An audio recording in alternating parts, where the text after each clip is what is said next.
Hello, welcome to Simple Answers. I'm your host Jason.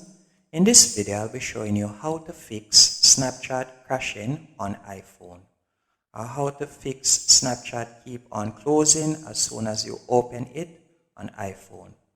First, you want to ensure that Snapchat is closed in the background. As you can see there, it is closed. Next thing I would recommend you do is go into the App Store. And from here, you're going to tap on search and you're going to type in Snapchat. And you'll check if the app needs updating. If it doesn't need updating, you'll simply close out of that and go into settings.